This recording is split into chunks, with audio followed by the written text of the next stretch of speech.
एक घर 3 मंजिल 4 मंजिल बना हुआ। तकरीबन रात के 12 बजे से 2 बजे तक कोई एक लड़का तकरीबन 18-19 साल का आकर खड़ा हो जाता है। देखकर उसे ऐसा लगता है कि जैसे ये अपने होश में कम है, लेकिन बस वो ऊपर के मंजिल की तरफ सिर्फ देखता रहता है, एक टुक देखता रहता है। इतनी ऊंचाई से नीचे देखने पर उस लड़के को प्रॉपर नहीं दिख पाता कि ये किस तरफ देख रहा है। ध्यान से सुनना, आज की कहानी थोड़ी अलग तरीके से सुना रहा हूँ। सबसे पहले तो नमस्कार, आपका स्वागत है आपके खुद के YouTube चैनल पर जिसका नाम है चाचा के फैक्ट्स। मैं नितिन हूँ, कहानियाँ सुनाता हूँ। अगर आपके पास भी कोई ऐसा एक्सपीरियंस है तो बताइएगा, लिख भेजिए मुझे फेसबुक, व्हाट्सएप, इंस्टा, कमेंट पे कहीं भी। ये कहानी आज एक ऐसे अंधविश्वास को लेकर है जिसके चलते उम्र का कोई महत्व नहीं रह जाता। भले ही आपकी उम्र 18 साल है, 38 साल है, 68 साल है या 100 साल है, कोई फ़र्क नहीं पड़ता। अगर आप अंधविश्वास के चक्कर में फंस गए तो उठना बैठना, टेबल को सीधा कर देना, कॉपी के पेन पे पेन को ऐसे रखना, साइकिल के पैडल को ऐसे घुमा कर रखना, ये सब चीज़ें शुरू हो जाती हैं। और अगर ये मजाक लग रहा है ना, तो पूछिए कि किसी एक ऐसे इंसान से जो इन चक्करों में एक बार फंस जाए। अभी फ़िलहाल चैनल का इंट्रो, फिर उसके बाद आकर कहानी शुरू करूँगा। कहीं मत जाइएगा, पूरी कहानी सुनिएगा। हर हर महादेव।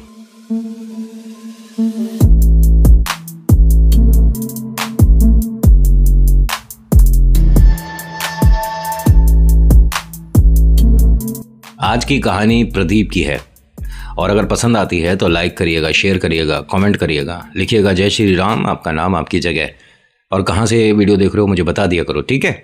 और साथ ही साथ आप सब्सक्राइब कर सकते हैं अगर आपको स्टोरीज़ में इंटरेस्ट है, आपको अच्छा लगता है कहानियाँ सुनना, तो 1-2 कहानी मेरी सुन लीजिए। अगर आपको लगा कि सब्सक्राइब करने लायक है, इसकी और कहानियाँ हमें देखने में अच्छा लगेगा तो प्लीज़ थोड़ी आपकी हेल्प मिलती है ना, तो बहुत अच्छा लगता है। आज की कहानी प्रदीप की है और ये रहने वाले दिल्ली के हैं।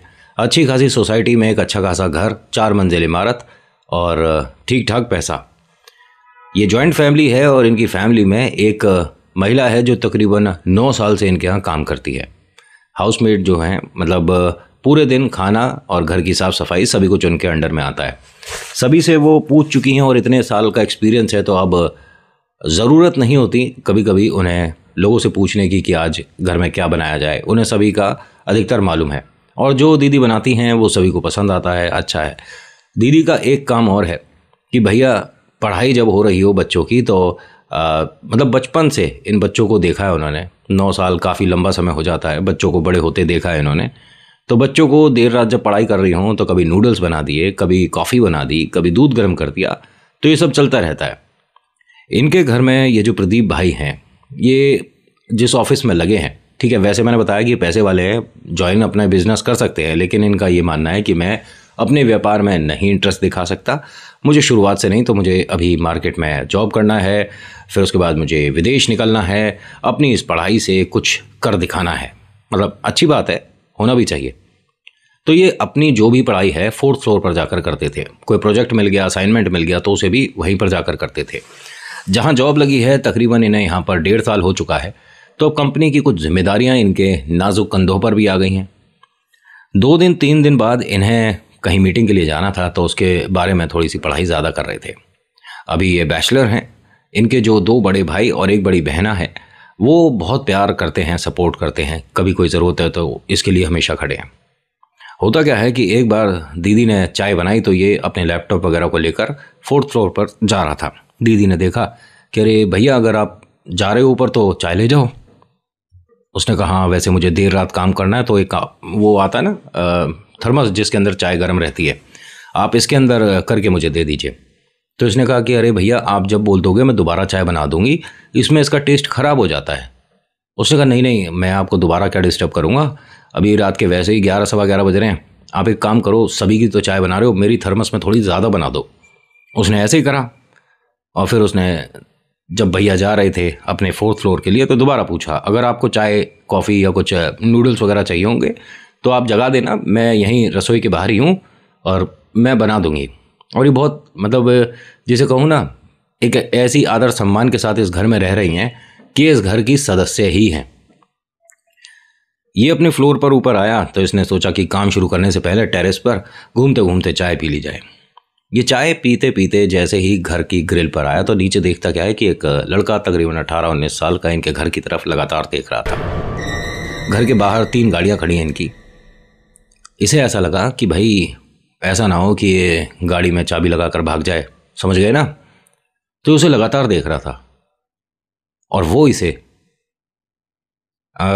प्रदीप ने उससे सवाल किया कि भैया कैसे खड़े हो, क्या हो गया, कुछ ढूंढ रहे हो क्या। उसने इशारा करा नहीं। कुछ खो गया तुम्हारा, तो उसने इशारा करा नहीं। तो प्रदीप ने पूछा कि फिर यहाँ खड़ा क्यों है।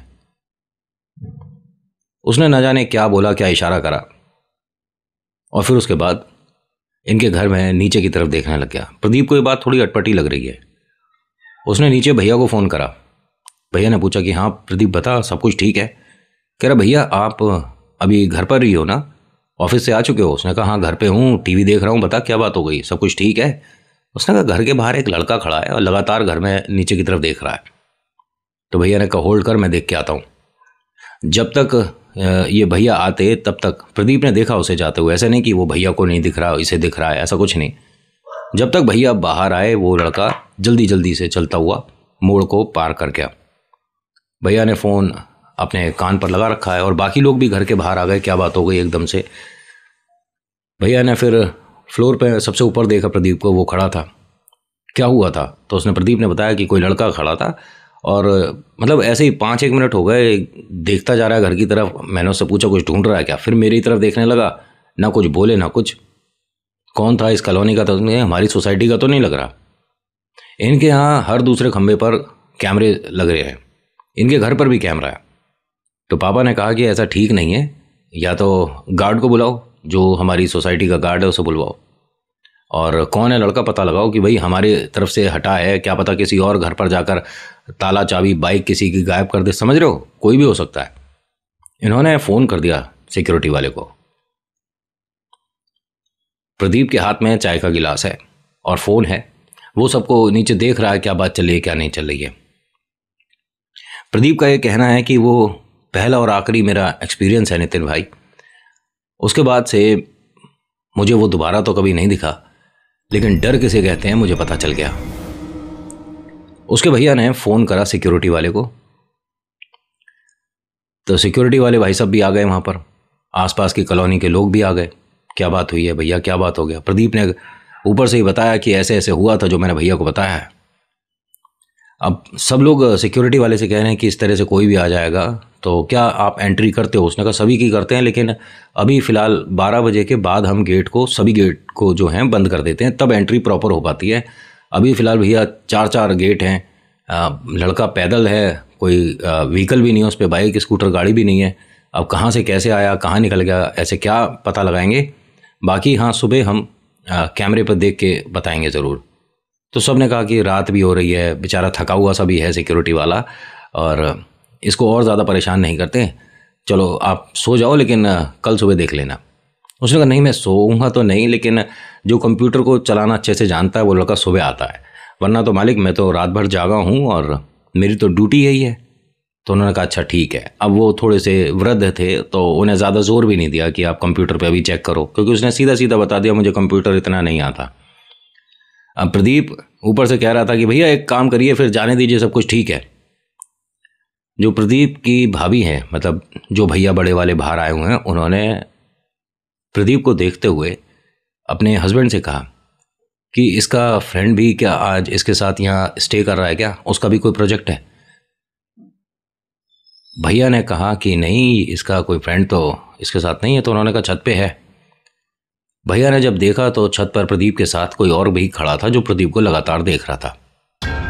भैया ने पूछा उससे कि तेरे साथ ऑफिस से कोई आया है क्या, और तूने बताया नहीं, बिना चाय कॉफ़ी के उसे ऐसे ले गया, प्रोजेक्ट पर काम करना है ठीक है, लेकिन बता तो देता तेरा कोई दोस्त आया है। उसने कहा मेरा कौन सा दोस्त आया है। भैया ने बताया जो तेरे साथ में खड़ा है वो। अब जैसे ही इसने देखा ये बेहोश होकर गिर गया। सब लोग भागकर ऊपर 4th फ्लोर पर गए। ये फ्लोर की जो सीढ़ियां हैं घर के अंदर से भी और बाहर से भी हैं। सब लोग वहां पहुंचे हैं, ठीक है। सभी लोग बाहर वाली सीढ़ी से गए थे, अंदर वाली से नहीं गए थे। ऊपर देखते हैं तो वो वहां गिरा हुआ था, उसे उठाते हैं पानी वानी की छींटे डालते हैं, सब कुछ ठीक है, सब कुछ ठीक है। क्या हुआ था? भैया मुझे नीचे लेकर चलो। इसे नीचे लेकर आते हैं, ये डरा हुआ है, सहमा हुआ है। इससे पूछा हुआ क्या था, तो ये बताता है कि वो जो लड़का मुझे नीचे दिख रहा था ये वो था। उसके बाद ये लड़का इन्हें कभी दिखा नहीं।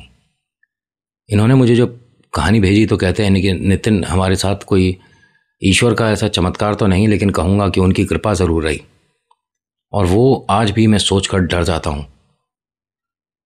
ना उसने डराया ना कुछ, समझ नहीं आया कि वो कैसे वहाँ तक आ गया था। और इनका ये कहना कि मेरी छोटी सी कहानी है, क्या शामिल होगी या नहीं। तो देखिए मेरे भाई, हाथ जोड़कर आपसे विनती है कि इस बात को लेकर ना कभी अपने मन में कोई सवाल मत लाओ, मेरी कहानी शामिल होगी या नहीं, बड़ी है नहीं है, ईश्वर का चमत्कार बहुत बड़ा नहीं है, ऐसा कुछ भी मत सोचा करो। आप बेझिझक होकर मुझे कहानी भेज दिया करो, बाकी हम पर छोड़ दीजिए। क्योंकि मैं कोशिश करता हूँ कि हर किसी की कहानी शामिल हो पाए, और जितना जो बताता है उतना ही मैं बता पाता हूँ। मैं अपने मन से कोई बातें नहीं बनाता, नहीं बताता, ज़बरदस्ती की कहानी लंबी नहीं करता। वो अलग बात है कि मैं भावनाओं में बहकर कुछ अपनी बातें करने लग जाता हूँ तो कहानी बेहद लंबी हो जाती है कभी कभी। बाद में मुझे भी ये रियलाइज़ होता है कि मुझे अपनी बातें किसी और वीडियो में करनी चाहिए थी, कहानी को कहानी की तरह सुनाना, बताना चाहिए था। लोगों के पास मेरे लिए इतना वक्त नहीं होता, कहानी के लिए तो हो सकता है। इनके साथ जो हुआ उसके बाद से इनके जीवन में एक बड़ा परिवर्तन आ गया।